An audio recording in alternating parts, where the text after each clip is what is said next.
Support for Destination Michigan is provided by the CMU Bookstore. T-shirts, sweatshirts, hats, maroon and gold memories, and an official outfitter of Adidas apparel at the Central Michigan University-owned and operated CMU Bookstore. Online shopping 7 days a week at cmubookstore.com. The CMU Bookstore, online at cmubookstore.com, on campus in the University Center, and game day locations at Kelly Short Stadium and the CMU Events Center. Hi and welcome to Destination Michigan, where we explore the beauty, creativity, and destinations in our Great Lakes state. Tonight we're going to meet some outstanding Michiganders, and we'll travel across the Mittens to visit the communities that make Michigan unique. Here's a glimpse of tonight's travels on Destination Michigan. Going to prison without being sentenced. Tonight, we take you on a tour of what was once the largest cell block at the state prison of Jackson.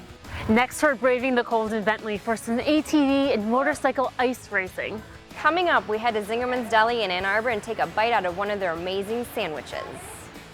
And travel to Brighton to meet award-winning artist and children's book illustrator Michael Monroe. Plus, we'll grab a bite to eat at the Bayview Inn, a great place on US 2 in the UP.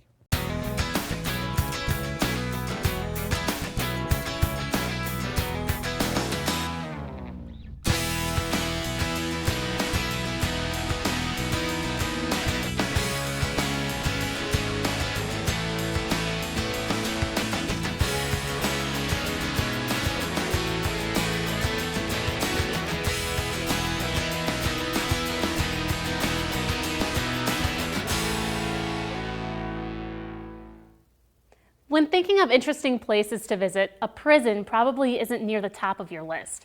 But our journey tonight commences in a cell within the only prison exhibit that's open within the walls of an operating penitentiary. Destination Michigan's Stephanie Mills spends some time on the inside of the Cell Block 7 Museum in Jackson's State Prison. When people first see it, you see the reaction of awe on their face.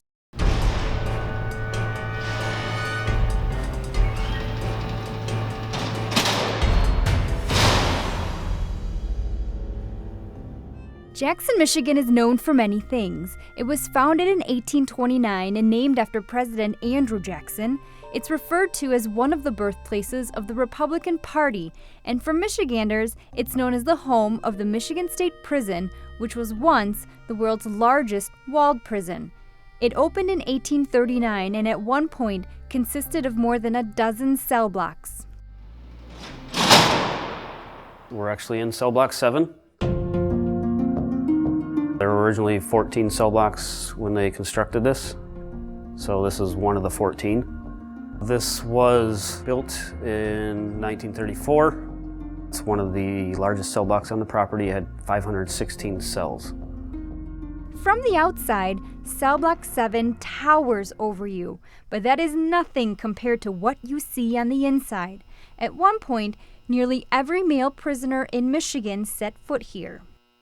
From the mid-'80s until 2007, it was used as the reception and guidance center. So everybody sentenced to prison in the Lower Peninsula came here first during that time.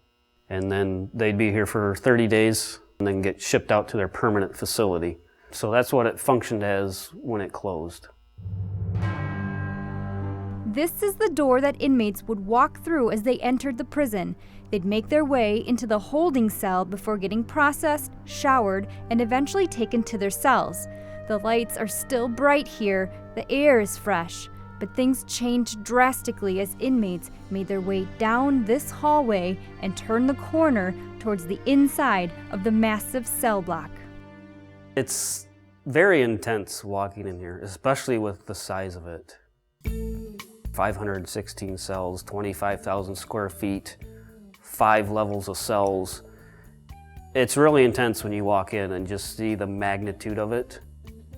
And I just, can't imagine what it was like when it was actually full of 500 some people.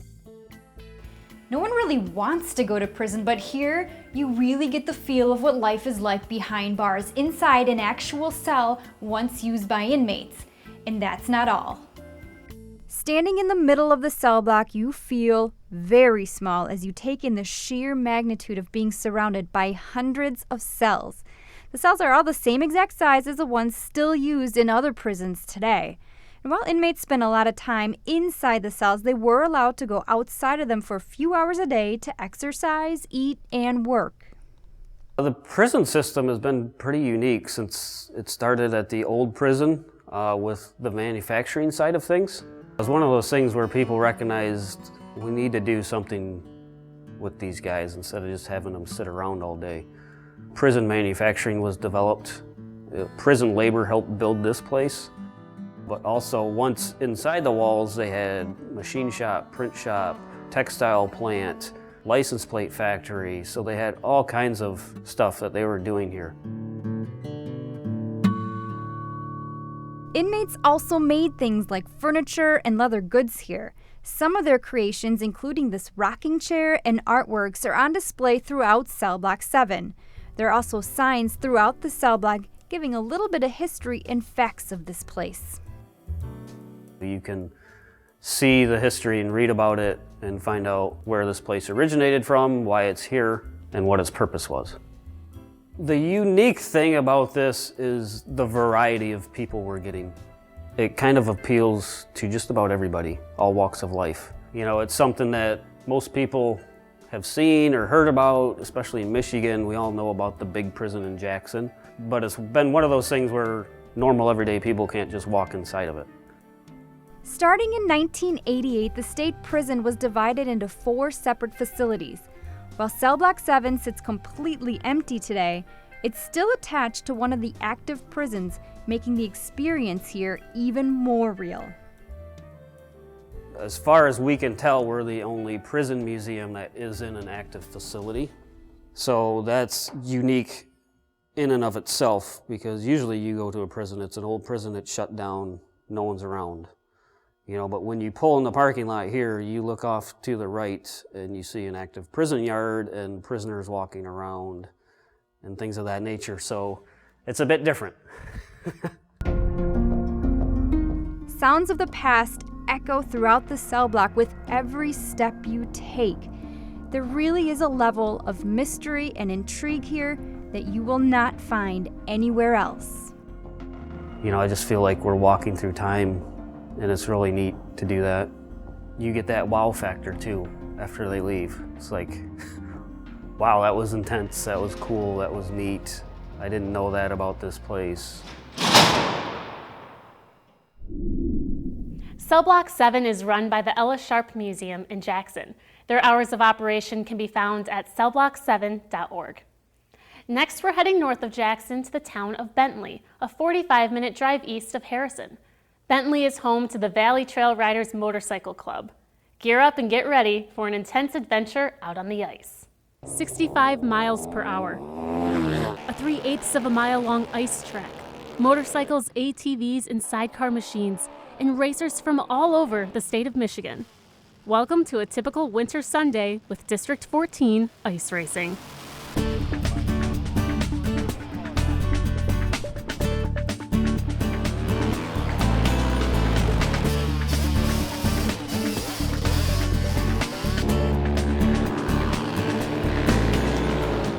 Die-hard racing enthusiasts who crave the adrenaline they normally get on dirt and pavement modify their machines to race in January and February on ice. These ice races are held on half-mile ovals and short tracks in northern states. Michiganders race within the statewide District 14 ice racing division of the AMA, some with goals of making it to the National Ice Racing Championship. Jeremiah Sherman is one of those American Motorcyclist Association racers, and he's also the District 14 ice race chairman. As far as the ice racing goes, we're the focal point of ice racing in the country. Most of the research and development for how things develop come out of this area because we have a very strong, dedicated group of promoters that put the shows on, and then our sponsors kick in a lot to bring out the more riders. And it's just more and more competitive every year, even though we've been ice racing in Michigan for over 75 years. Jeremiah races in one of the quad classes with his ATV, one of the many machines you'll find at a typical ice race. You got ATVs, you got motorcycles, you got studded tires, you have non-studded tires. They also have sidecar classes, which are rubber tires only. All in all, we got about 25 classes, so there's many different styles for the many different types of machines. And then we have vintage classes too for old machines like 70s and 60s and such. The motorcycle guys call the quad guys crazy. The quad guys call the motorcycle guys crazy. So I guess we all have to be some kind of crazy. But the crazy thing to those of us who aren't riders is the fact that they're racing on the ice. Now, of course, they have to make some modifications to their summertime machines to make them ice safe and to have a competitive edge.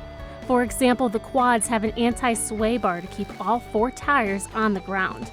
Riders are constantly cutting weight for more horsepower on the ice, and they put metal screws or studs on their tires, each strategically placed in a particular position to keep from sliding, overturning, and spinning out.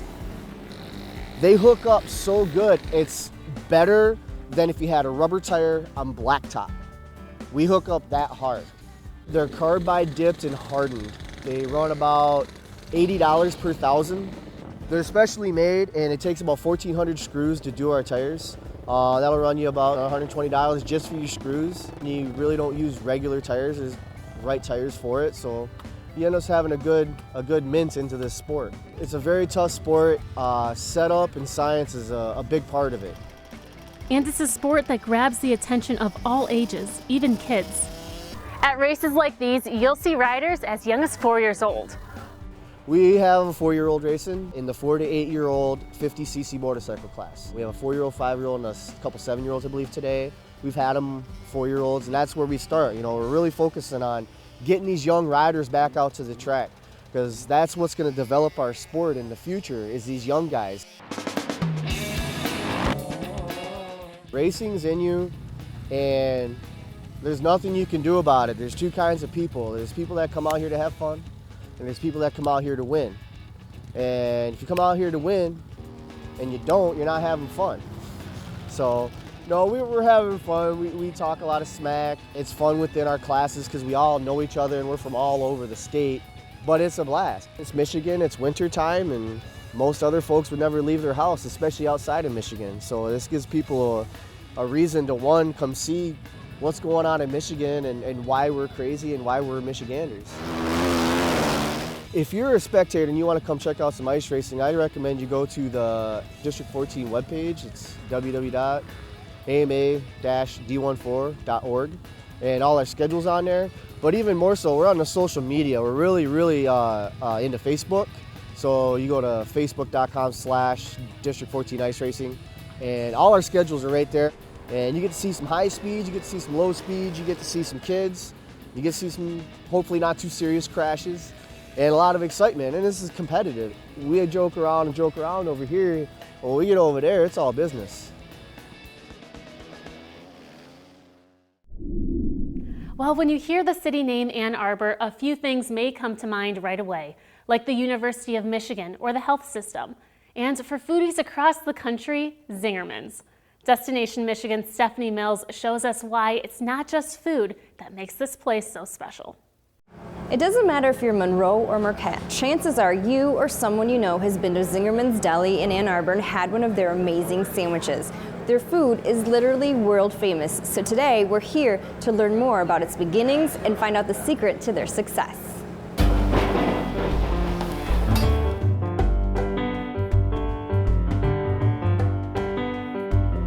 Their vision was to have a sandwich that was so big you had to use both hands to hold it, and when you took a bite, sauce and dressing all dripped down your hands. They wanted it to be a messy, indulgent, almost overpowering experience.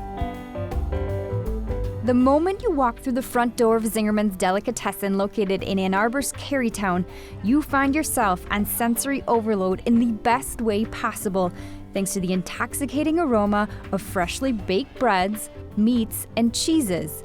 This is the flagship store where it all began back on March 15th, 1982. Zingerman's was the brainchild of Ari Weinswag and Paul Saginaw. Ari came out of Chicago, Paul came out of Detroit. They both met here in Ann Arbor. They both had a love of delis. They were in their 20s. They opened up Zingerman's Deli. They wanted to use the best ingredients because we always believe that you can't have great food unless you have great ingredients. Having the best ingredients meant having the best bread. So for the first few years, Paul and Ari drove to Detroit every morning to get the best bread. Eventually, they branched out and started making their own bread, and that's how the Zingerman's Bakehouse got started in 1992. The sandwich line is still certainly the engine that drives the whole operation.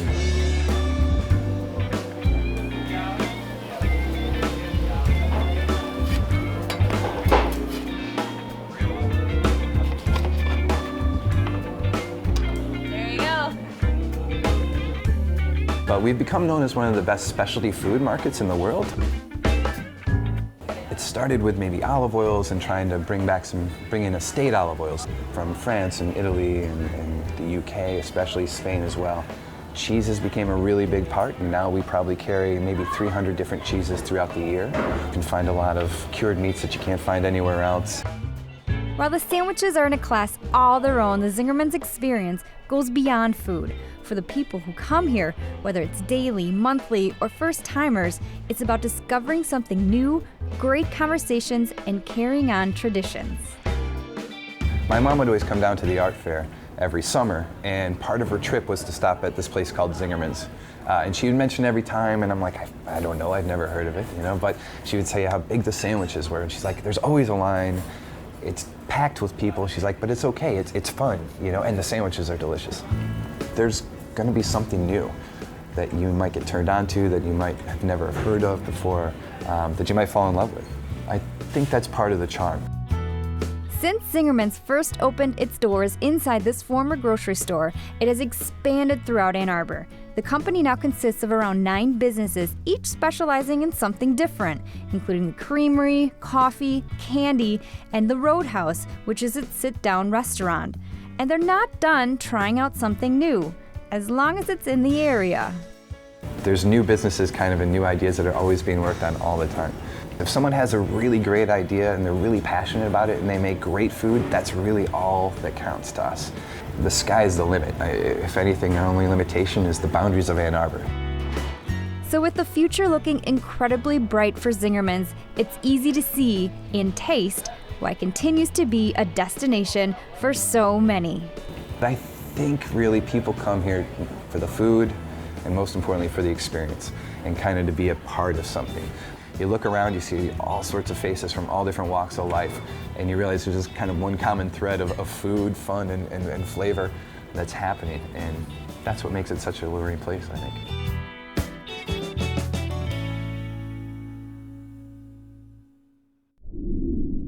If you can't make it to Zingerman's to try some of their food, no worries. You can order a lot of their specialties online through their website, zingermans.com.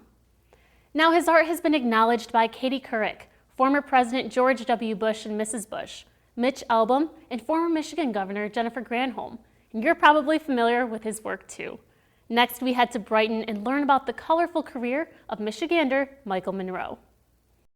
Meet Michael Monroe, an award-winning artist and book illustrator from Brighton, Michigan. He's been developing his art skills since childhood, making more than refrigerator designs. He was making money as a teenager, already selling art prints and teaching kids younger than him how to draw. Since then, his accolades are aplenty. From winning numerous awards to having his artwork published in hundreds of magazines, Michael's career has certainly been colorful. His work with acrylic paint is astonishing to all ages, including America's youth, with his 27 children's book illustrations. My first book was M is for Mitten. I did that 17 years ago. It's a book about Michigan in alphabetical order. It's been extremely popular. Actually, Governor Granholm picked it as her inaugural gift. She had about 10,000 copies printed with a letter she wrote. Gave them out at her parties. Did a book called Buzzy the Bumblebee. That's my second one. And my third one was what I consider my home run book. That's a book called The Wish to be a Christmas Tree. And Michael calls that book his home run book for many reasons. 1, his wife wrote it for him, knowing about his love for Christmas and nature. 2, he was able to use his kids as models. And 3, because it's his most successful book. Mitch Albom read it for an animated TV special, expanding his audience. And Katie Couric read it on Christmas morning during the Today Show. Suddenly, Michael Monroe and his wife Colleen were known across the country and the world. The year that Katie Couric read The Wish to be a Christmas Tree on TV, President and Mrs. Bush saw her read that and had called my publisher for a copy. So we signed a copy, sent it off, and about a month later received a thank you letter. And I thought that was pretty much it. Well then in spring they called me, asked me if I would do a little painting on an egg for them, to display at the White House, and I did that, and they invited our family there for lunch at the White House at Easter. So I took my wife, my 3 kids up there, and we had a lot of fun. We spent a lot of time with them and just joked around, got to know them. And then a few months later, Mrs. Bush called me up and asked me if I would come to the White House and do about 4 months worth of projects. So I hand painted 1,000 Christmas ornaments for them. I did a Christmas card, a portrait of Barbara Bush, 15 paintings for the permanent White House collection, did a home and garden TV show with them, and also did a kind of a neat thing where they introduced me to a couple hundred photographers and reporters from around the country, around the world actually, and did an interview. So that was fun. Now, even after all that attention, Michael is still fond of his Michigan roots, and he illustrates for Michigan publishers and readers.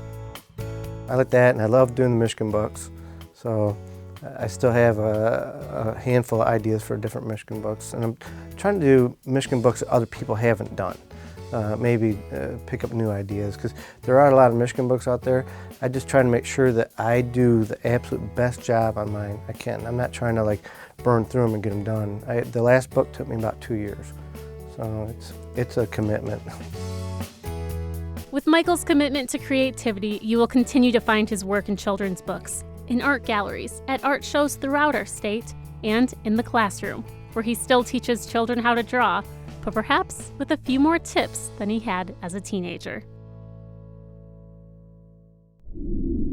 To view more of Michael Monroe's artwork, children's books, or to contact him about upcoming shows and school visits, his website is michaelglennmonroe.com. Well, now we head to Epoufette in the Upper Peninsula. Epoufette was originally a French word meaning place of rest, and it's fitting for a town that's full of beauty. Destination Michigan's Bob Garner takes us on a day trip of the area, and of course, to stop for a snack. There is a bridge walk in Michigan's Upper Peninsula that nobody should miss. It's about 25 miles west of the Mighty Mac on US 2. It's called the Cut River Bridge, and it spans the gorge where the Cut River joins Lake Michigan. It's a large span that affords spectators views that are top-notch. Truly one of my favorite places. The changing of the colors is, in my view, the best time to be there. And the Michigan Department of Transportation has gone out of their way to make the views and the walk down to the river most accessible. Radio towers on the bridge send messages to indicate loads and stresses on the bridge, and also send weather information to the Mackinac Bridge Authority regarding incoming weather. Don't put this on your bucket list. Put it on a must-do list every fall season that you can go. Then head west a mile or so to the Bayview Inn restaurant at Epoufette. Cheryl Stephenson owns the place, and the food is as good, and so is the view. In fact, binoculars and bird books adorn most of the tables, offering more than good food to the visitor. It is one of my favorite places where I often ask Cheryl for a recommendation of what to order.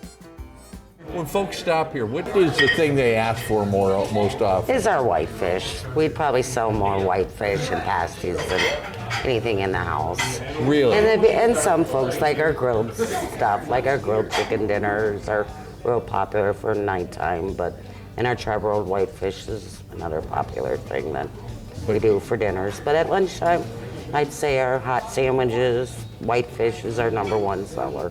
And to top it off, we'd have our homemade rice pudding for dessert. Homemade, what? Say that again? And top it off with what? A homemade rice pudding for dessert. Oh my, just a little dab though. Just a little dab. Well, maybe not so little. What's different about your rice pudding? What do you like about it? Well, what I don't like about it is having to stir it for hours. You have to stir it for hours? Oh yeah, we have to stir it for hours to get it so it's not stuck to the pan. And then, just right. Then we top it off with some cinnamon, especially if it's nice and warm. It's my favorite when it's hot. You know what my favorite part about that rice pudding is? No calories. Oh, none at all.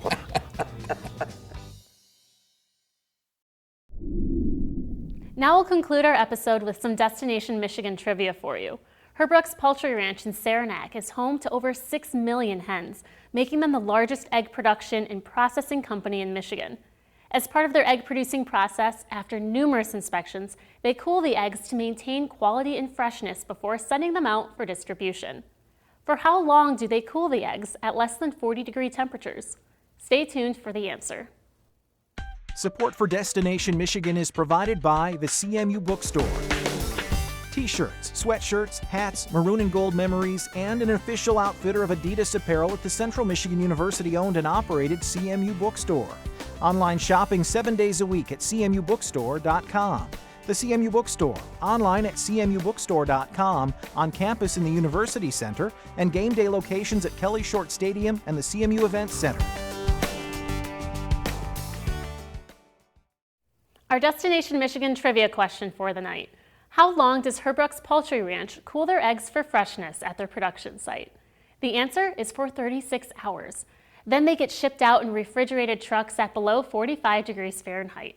Herbrooks Poultry Ranch supplies retail and food service customers nationwide. Their premium shell eggs and specialty eggs are sold under their customers' store brands and under the names Green Meadow, Herbrooks, and Eggland's Best. Thanks for joining us tonight on Destination Michigan. We hope you'll tune in again and learn more about the state we all love to call home.